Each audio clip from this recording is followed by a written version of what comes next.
Good morning, my dear. I hope you're well. I hope your day's off to a good start and that you had a fantastic weekend. So first of all, last week in regards to nutrition, so your average calories there were sitting quite low at 1443. So no, you did say that some days were better than others, and on occasion you did struggle obviously to hit that assigned calorie target. This day in particular, very, very low. But I know obviously you had a bit of a dicky tummy at the start of last week, hence probably low appetite, and the reason for low calories. But glad to see how appetite did make a bit of a return.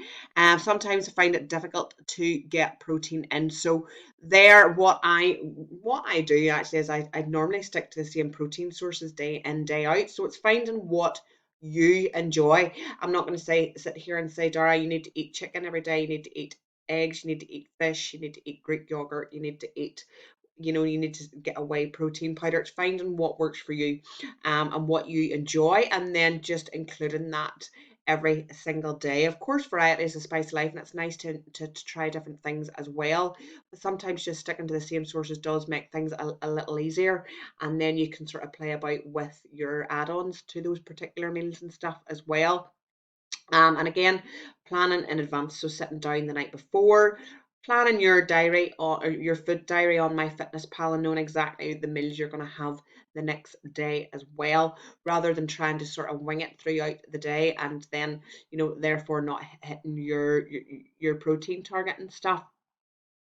Um, so I'm assuming this day was non-track. Looking at this today, realised did not fill it in, but no clue what you ate or did. So again, they're using MyFitnessPal as a diary, so you can refer back to it. But planning is key. It is this game, regardless of your goal, is won and lost through nutrition. And I know you did speak there in your checking about learning from your mistakes, and that's what it's all about. It's seeing where potentially, not where you've gone wrong the previous week, but seeing where you can improve, um on. And yeah, the only way you learn, with anything in life is through making mistakes. And I know you'd said to me yesterday that you were going to knock drinking on the head and going out, because you just can't go out and have a couple of drinks. It just ends up, you know again, I think it's great that you've recognized that and that you're willing to do something about that. And potentially, there's no reason why you can't still go out and enjoy yourself. You do not need alcohol to have a good time. But I think it's worth asking yourself when you do these things, is this, you know, contributing to my goal? Is it taking me closer to my goal, or is it going to take me further away from my goal? And I think when it's, going out for a couple of drinks, that's fine on occasion. But when it does then affect, the day after, the days after, it's affecting your nutrition, it's affecting your mental state as well. It's not fucking worth it, and it is just going to keep dragging you back. You might take a few steps forward, and then when this happens, it's dragging you back.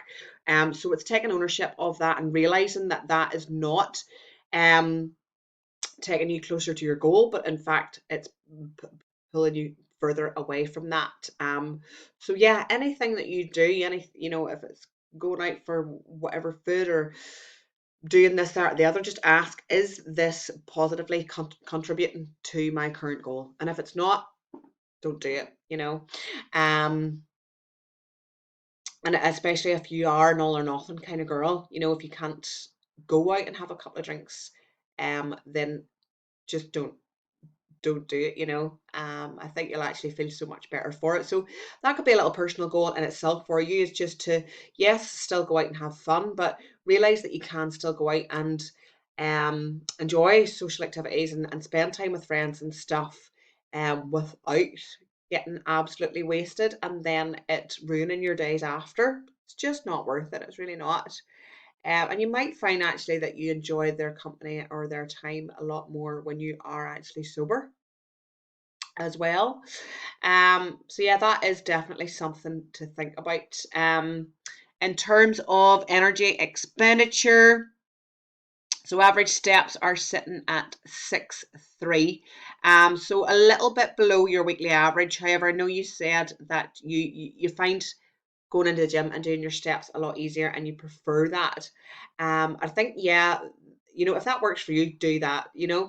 Um, I think it's nice just to be in that gym environment sometimes as well. And having other people around you who are, pursuing their own goals and working on themselves, for whatever reason. I think obviously that does give you a little bit of motivation and inspiration. It's nice to be inspired by other people as well. So yeah, if you find it easier to go into the gym and get your steps done, then go for it. Absolutely.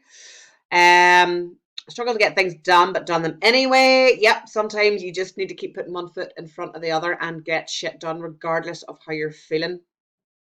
Went out last night, felt awful today. Swear to God, that's put you off for life. Yes, refer back to that whenever you get the itch to do that again. Still so tired, honestly, not going out for ages. Throws everything off. Annoyed at yourself, but just feel like you could have done again. Like you said, you're learning here what works for you and what doesn't work for you. And I think it is important to recognize that and take appropriate action. So yeah, something for you to think about as well. In terms of, sort of feeling distracted this week, obviously I know you said you've got ADHD and it can cause you to feel overwhelmed. And then in turn causes doubts and procrastination. Yeah, I think it's easy just to sit and get sucked into your own head at times, and things then do become overwhelming, and then it's nearly impossible to do anything because you feel like you've got so much to do. I don't know if you've ever tried journaling, or have ever heard about journaling, but I think it is fantastic. I got a great little journal online. I'll send you a link to it. But so you do a little bit in the morning. Like, you don't have to write pages and pages. It's literally just to get your brain going in the morning. Focus on things that you're grateful for, how you plan to have a good day. You maybe write yourself a little positive affirmation, and then at the end of the day, you sort of are doing a little bit of reflection on your day. But that potentially could be something that could work well for you. I know it sounds like hippie shit, and I was never a big believer in journaling, but I really do think it helps just to have a little bit of a brain dump and just to pause and reflect on and the good in our lives, when things do feel a little bit overwhelming and stuff. Writing lists as well, I find really beneficial when I feel overwhelmed and I feel like I've got so much to do. So literally writing a list, prioritizing them from most important at the top to least important at the bottom, and then just trying to get done what I can get done from the top. If there's shit that I don't get done, the least important stuff, if it doesn't get done, that's fine. It can just get carried over to another day, or I'll do it whenever I've got time, or get somebody else to do it if possible. So yeah, that could really help with uh, that feeling overwhelmed and stuff too. Meditation, yoga, again, yeah, don't knock it till you try it, kind of thing. And it's a work in progress too. I highly recommend an app called Down Dog. So you have all your meditation practices on that. You've got yoga practices and stuff as well. But I think it really helps just to focus, quieten the mind.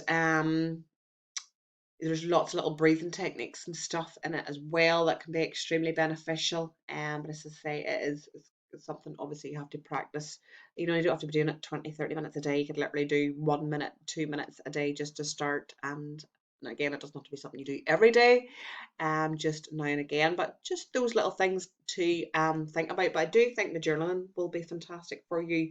I'll send you a link to the one I've got. It's got all the little prompts and stuff, and you can do a little bit of brain dump in the back of it at the end of every day if you do have anything you feel you need to get off your chest. It's great. So yeah, I'll send you a link to that now. In terms of targets and stuff this week, we'll keep everything the same. We do want to see that protein intake increasing, and obviously this is going to come down to prior planning and preparation with your food. So again, if we can see an improvement on that, if we can see you potentially getting in a little bit more food where hunger allows as well. Of course, I don't want you force feeding yourself if it's not there. But water intake sitting fantastic. Sleep obviously has been decent, bar that night that you were out and there was a real lack of sleep. And then of course it's affected your day after as well. So, if we're not going out and getting wasted and sitting up to all hours, we're going to get a good night's sleep, and you're going to feel good and feel fresh the next day as well. So again, staying on top of your steps. If we can get into the gym and get a training session done, even better. And I'd assumed you'd had to get into the gym, and that's why your hip flexors and stuff were tight last week. Let me know how those are feeling now. And then if you do get into the gym, just type in there, what session you done, full body one, full body two, whatever. But yeah, let me know if you've any questions. Have a fantastic week, and I'll catch up with you soon. Bye.